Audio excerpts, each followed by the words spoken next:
saya ini sangat concern, sangat ingin mendapatkan memimpin Provinsi Gorontalo ini ke depan, terutama gubernur ini yang bagus ke depan. Saya tahu saya berbuat kesalahan ketika saya mendukung saudara Rusdi Habibie menjadi gubernur. Di saat semula saya pikir dia paling bagus. Saya dukung. Tetapi di tengah jalan dia berubah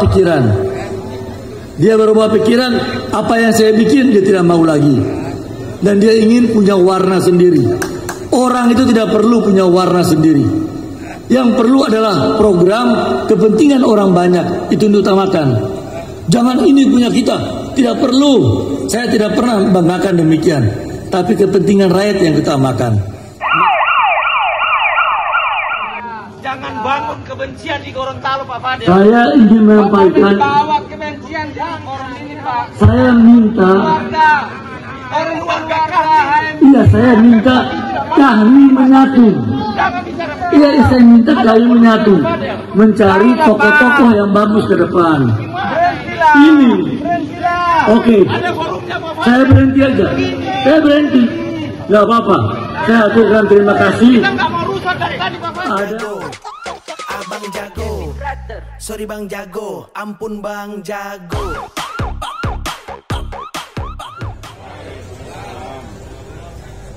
Alhamdulillahi Rabbil Alamin. Wa bihi nasta'inu ala umurid dunya wad din.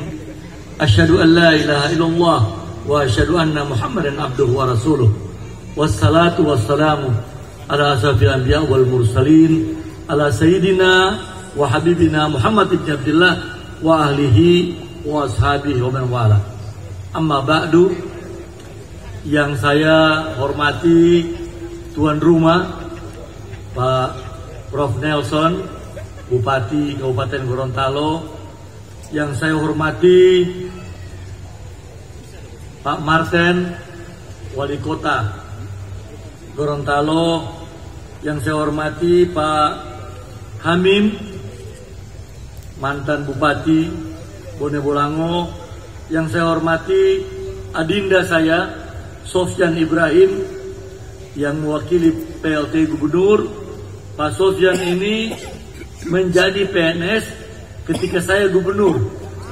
Jadi bayangkan pertama kali dia masih daftar. Pak Nelson masih Bapeda, sekarang jadi Sekda. Dapat dibayangkan bagaimana sudah tua kita ini, sudah old crack, sudah belong to the past harusnya, tapi semangat masih tinggi. Yang saya hormati anggota DPRD, mantan Ketua KNPI, Saudara Arifin, Dahlan Usman, juga Pak Rustam Akile, keluarga besar Haimi, Kahmi, Forhati, Kohati, dan ibu-ibu, bapak-bapak, saudara sekalian yang saya tidak sebut satu demi satu. Pertama-tama kita panjatkan puji dan syukur kepada Allah Subhanahu wa taala. Pada hari ini kita bisa ketemu silaturahmi dalam suasana yang sangat penting, yaitu suasana Lebaran, sehingga izinkan saya menyampaikan minal aidin wal faizin, mohon maaf lahir dan batin. Tentunya acara halal bil halal ini sangat penting. Maka saya mengusahakan untuk hadir di sini karena saya tahu kalau kita di pusat, saya sudah aktif. HMI ini kan saya 40 tahun yang lalu menjadi HMI, aktif di ITB, Masjid Salman, dan terus. Jadi sudah sangat senior lah umur saya. Ketika saya gubernur, kami terus kita perkuat di sini. Saya suruh wakil gubernur yang menjadi ketuanya, koordinatornya, Pak Gusnar ketika itu. Jadi saya senang sekali, saya bilang saya bisa menyampaikan dua hal pada kesempatan malam hari ini. Sebelum menyampaikan dua hal itu, izinkan saya menyampaikan terima kasih sebesar-besarnya kepada ibu-ibu, saudara sekalian, yang saya yakin ketika pemilihan baru-baru ini DPD ikut memilih saya. Karena saya yakin betul, saya pun tidak menyangka, Bu, saya bilang tadi, saya tidak sangka suara saya sampai 246.000 suara. Saya tidak sangka sampai mencapai 35,sekian%. Saya pikir ya cukuplah 170.000 suara, di bawah 200.000 lah, itu udah paling tinggi lah. Tiba-tiba segitu besarnya, maka ini sesuatu yang sangat mengharukan buat saya. Artinya rakyat Gorontalo, meskipun saya tidak bertugas, tapi tetap mereka masih ingat. Jadi saya yakin bahwa Bapak, Ibu-Ibu sekalian ikut memilih saya. Yang kedua, saya ingin sampaikan bahwa saya tadi mendengar apa yang disampaikan Pak Nelson, Pak Martin, Sekda, bahwa kita ini berpikir bagaimana Gorontalo ini bisa maju ke depan. Saya dengan kacamata di nasional sebagai wakil ketua MPR yang selalu menjadi mitra kerjanya Presiden, tiap-tiap 2 bulan, tiap 3 bulan kami rapat dengan Presiden, baik di Istana Bogor, lebih sering di Bogor, Jakarta, terus dengan Presiden. Kemudian rapat dengan beberapa menteri-menteri, bicara dengan Menko-Menko. Maka Gorontalo ini menurut saya sampaikan hal ini karena saya anggap ini penting di depan elit-elit. Saya katakan elit intelektual. Kami itu kita menyebutkannya elit intelektual. Jadi elit intelektual harus berpikir Gorontalo ini ke depan. Kalau tidak kita membuat suatu quantum leap, langkah yang jauh ke depan, maka kita akan sulit, tidak akan bisa Gorontalo ini maju. Saya berpikir lama, saya berpikir apa yang mesti kita buat quantum leap. Tinggal satu, kita harus buat di Gorontalo ini namanya pekerjaan atau proyek atau program lumbung pangan nasional. Saya garis bawahi, lumbung pangan nasional di Provinsi Gorontalo. Jangan berpikir mau bikin buat Gorontalo sendiri. Gorontalo tidak ada pendapatan, tidak cukup duitnya. Jadi kita mesti bikin lumbung pangan nasional di Provinsi Gorontalo. Saya sudah tuliskan hal ini 18 halaman. Berdiam di mana? Kita bikin di Pohuwato tempatnya. Kalau kita tidak punya program yang besar, program nasional, maka Gorontalo ini akan jalan seperti sekarang. Apa yang dikeluhkan Pak Sekda tadi akan seperti begitu. Ya, orang miskin di sini, ini begini, ini begini. Mesti bikin program yang besar sekali. Dan kita katakan, ini bukan Gorontalo yang bikin. Ini program nasional ditempatkan di Provinsi Gorontalo. Saya gubernur 2 periode. Saya sudah sering bolak-balik ke sini. Saya lihat kita di Pohuwato itu sangat tepat untuk itu. Lahannya luas sekali, tanahnya subur, irigasi yang saya bangun dari dulu sampai sekarang ada, tapi tidak termanfaatkan optimum. Saya ingin menyampaikan ini menjadi renungan dari teman-teman di KMI, KAHMI dibahas. Kalau kita bikin program seperti begini, program nasional, maka Presiden akan mendukung. Apalagi Presiden kita berikutnya Prabowo yang sangat khawatir terhadap masalah pangan, yang sangat concern masalah pangan. Jadi kalau ini kita jual ke beliau, sampaikan ini program nasional, kita bikin desain yang rapi, suruh UNG, banyak orang pintar-pintar, IPB Bogor, kita minta untuk bantu. Saya siap ikut membantu, insya Allah jadi program nasional. Kalau ini ada saudara sekalian, baru kita bicara ini hebat. Baru kita bicara Gorontalo ini bisa melambung ke depan. Saudara sekalian yang saya hormati, yang berikutnya saya ingin sampaikan, saya ini sangat concern, sangat ingin mendapatkan memimpin Provinsi Gorontalo ini ke depan, terutama gubernur ini yang bagus ke depan. Saya tahu saya berbuat kesalahan ketika saya mendukung saudara Rusli Habibie menjadi gubernur. Di saat semula saya pikir dia paling bagus. Saya dukung. Tetapi di tengah jalan dia berubah pikiran. Apa yang saya bikin dia tidak mau lagi. Dan dia ingin punya warna sendiri. Orang itu tidak perlu punya warna sendiri. Yang perlu adalah program kepentingan orang banyak. Itu yang diutamakan. Jangan ini punya kita.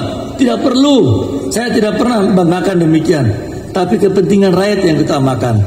Maka saya berpikir hanya 2 tokoh nasional yang bagus untuk menjadi gubernur Gorontalo. Satu, ketika itu saya berpikir saudara Jainuddin Amali. Saya datangi dia, saya bicara dengan dia. Bicara sampai baru-baru ini ada rapat di Golkar buka puasa dengan Presiden terpilih Prabowo. Baru dia bilang sama saya, Pak Fadel, saya minta maaf, saya tidak bisa meneruskan untuk menjadi calon gubernur Gorontalo. Saya kecewa, saya bilang sama dia, Adinda, saya kecewa karena dia kan sama saya dekat sekali. Yang kedua, Rahmat Gobel. 4 kali saya bicara dengan dia terbatas untuk bujuk Rahmat supaya jadi gubernur di sini. Karena saya pikir ini tokoh-tokoh nasional. Rahmat terus sampai baru-baru ini masih bicara. Dia bilang sama saya, Kanda, Bang Fadel, saya ini sulit meninggalkan bisnis yang ada di Jakarta ini. Ya sudah, saya bicara sama Surya Paloh ketawa-ketawa. Ya terserah dia katanya. Saya bilang sama Mbak Riri, itu sama-sama saya wakil ketua MPR dari Nasdem. Tapi kelihatannya sepertinya ya Pak Rahmat akan ditahan di sana. Jadi tokoh yang saya melihat nasional ini sudah nggak ada yang dalam perhitungan saya. Ada juga yang lain tapi saya tidak perhitungkan. Sekarang kita tinggal punya tokoh lokal. Tokoh lokal yang sudah jadi, artinya sudah bekerja di Gorontalo. Yang pertama adalah Marten Taha, wali kota. Yang kedua adalah Pak Nelson. Yang ketiga Pak Hamim. Kebetulan tiga-tiganya adalah kami. Tetapi saya melihat, jujur saya mengatakannya, artinya dari ketiga tokoh ini kita harus memilih 2 gubernur, wakil gubernur. Saya sudah bicara dengan Pak Erlangga yang merupakan adik saya di Golkar agar supaya Pak Marten diangkat menjadi PLT Golkar sehingga dia bisa mengatur Golkar dan dia bisa pegang kartu sini. Tapi Pak Erlangga sedang pertimbangkan, melihat.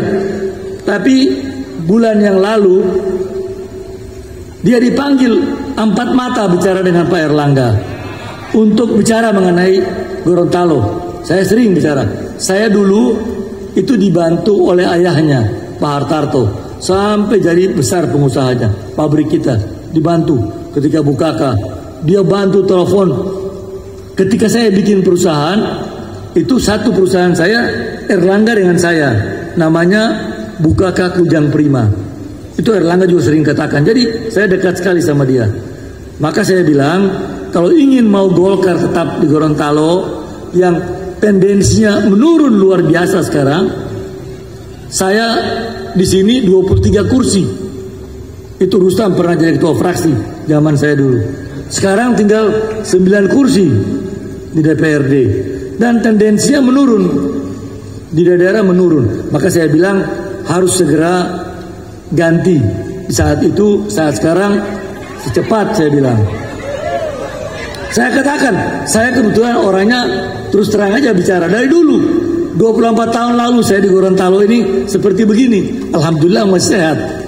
24 tahun lalu saya udah bolak-balik mengabdi di Gorontalo. Jadi tokoh kita yang kedua adalah Pak Nelson. Pak Nelson sudah berbuat, sudah punya pengalaman sama dengan Pak Martin. 2 periode di Kabupaten Gorontalo. Setiap orang kader, Pak Martin, Pak Nelson, Pak Hamim punya kelebihan, punya kelemahan. Nah, kita harus pertimbangkan matang-matang. Saya harapkan saudara sekalian, ini para elit intelektual, ini berpikir yang rapi. Jangan lupa perubahan sebuah negara, perubahan sebuah daerah, perubahan semua itu tidak dibuat oleh rakyat biasa, dibuat oleh elit intelektual. Iya. Jangan bangun kebencian di Gorontalo, Pak Fadil. Saya ingin menyampaikan. Bawa kebencian di orang ini, Pak. Saya minta. Iya, saya minta kami menyatu. Iya, saya minta kami menyatu, mencari tokoh-tokoh yang bagus ke depan. Ini. Oke. Saya berhenti aja. Saya berhenti. Nggak apa-apa. Saya aturkan terima kasih. Ada yang mengkritik, menghendaki, saya kira cukup saya bicara sudah panjang lebar, cukup. Terima kasih atas segala perhatiannya. Mohon maaf kalau ada yang salah, mohon maaf kalau ada yang salah, mohon maaf kalau ada yang kurang. Kalau ada apa-apa, saya berani tanggung jawab apa yang saya katakan.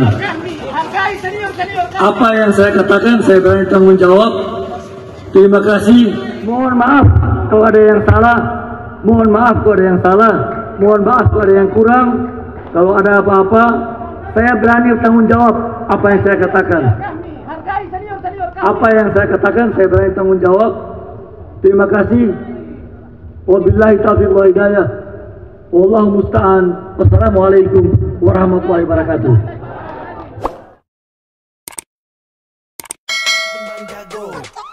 Abang jago, sorry Bang Jago, ampun Bang Jago.